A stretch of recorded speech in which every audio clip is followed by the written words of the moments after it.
Hello, everybody. I'm sitting here with Jameson Young. Hello, I'm Jameson Jameson Young. Young too, and we're going to be talking about this new political poll that this Politico poll that came out. It's about Donald Trump and the news media.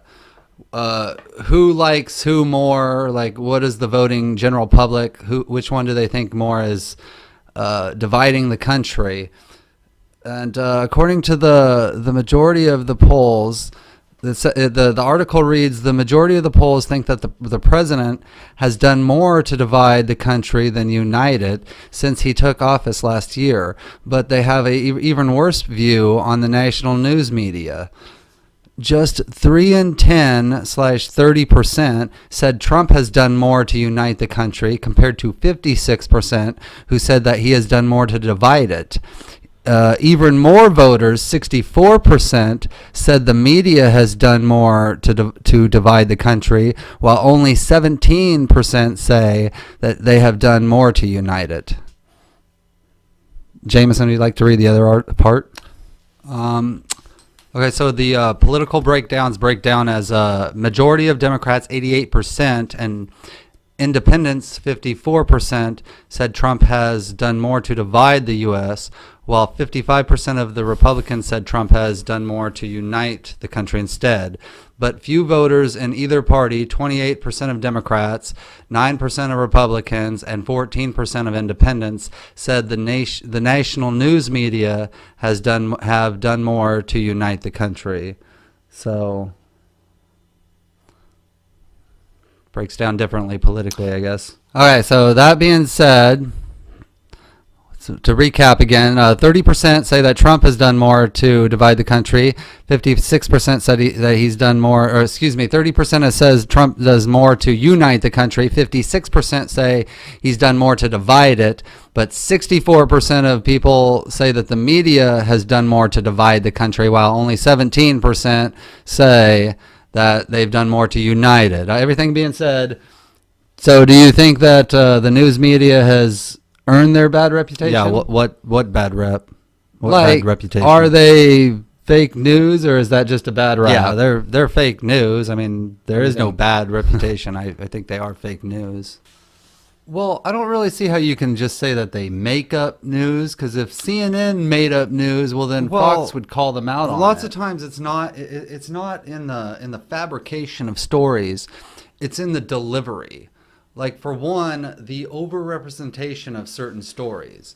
Like, if I wrong you once and you wrong me once, and I spend like 4 minutes talking about how I wronged you, and then I spend like 47 hours talking about how you wronged me, yeah, I just gave it to you. I honestly reported on how I wronged him, but that kind of lopsided coverage on what you did wrong is fake news.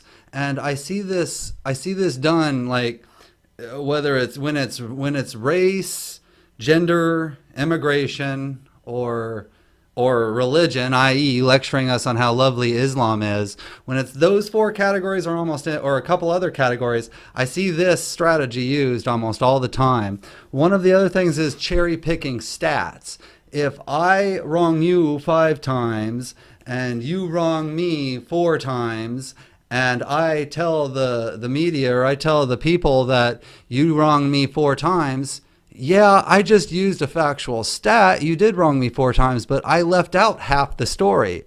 Once more, when talking about gender, nationality, race, or religion, and a couple other categories, I see this tactic used almost all the time. The other thing is like how they present, like how they like a story that works in their favor, they'll act as if that is representative, like that's how it's always is. When it works against their political point of view, they'll just act like that's an isolated incident. The other thing is like scandals. If a scandal breaks up, like let's just talk about the left-wing media, because a majority of media is left-wing. If a left-wing scandal breaks out, or let's say if a right-wing scandal breaks out, it'll be all about that scandal. Now, if a left-wing scandal breaks out, The news media will be all about like the source. Where did this come from? How did they get this information? They'll make it not about the scandal, but about like I said, where did the information come from? Like, so yeah, it's seldom about it's seldom about just fabricating a story, because yes, the other side would call them out, but it's about the delivery. How they deliver it makes it fake news. They do give opposing views, though. I often see like a Democrat debating with a Republican, or someone on the right debating with someone on the left. That's entertainment 101. I mean, write a script and send it in, or write a book and send it in to get reviewed by professionals. I can tell you exactly what's going to happen. You'll get a bunch of notes saying add more conflict, because human beings are naturally attracted to conflict. I mean, this is true with the History Channel in all aspects of entertainment. The History Channel, for every one documentary they'll have about the Industrial Revolution, they'll have 20 about kamikaze planes or tank battles. This is true in movies. I mean, it's never cops versus robbers. It's always like a Beverly Hills parking meter reader type cop teamed up with like a South Central bad boy, and then they'll conflict while they're trying to fight the bad guys or find the bad guys. So having those two opposing views doesn't mean that they want to give credit to the other side. It's just that's how they boost their ratings, to add conflict. Well, I do agree with a lot what you're saying, but a lot of times I mean, you make it sound like it's all a big scandal. I don't know if it's always a scandal. I mean, I think a lot of these guys are actually a lot like you, actually, like where me, they're no. I assure you, Don let me explain, Lemon where is they're nothing just like so me. tunnel visioned in on their own perspective, their own opinions, that they can't see outside of that little box. Uh-huh. Well, just like you. Right. No, I think they know exactly what. Anyway, I'd like to show you a few clips like usual, and we'll walk you through them. And here's the clips. Have you always fact-checked your content, or did you begin after the recent publicity of fake news? 78% say always, 18% say recently, 4% say I don't check facts, and 1% other. Fake news stories are a problem, but who's to blame? Fake news stories cause about basic facts of current affairs. 64% say a great deal of confusion, 24% say some confusion, 11% say not much to no confusion. Who's responsible for preventing fake news from spreading? 43% say the general public has a great deal of responsibility from preventing fake news from spreading. 31% say the general public has some responsibility. And 24% say the general public has little to no responsibility from preventing fake news from spreading.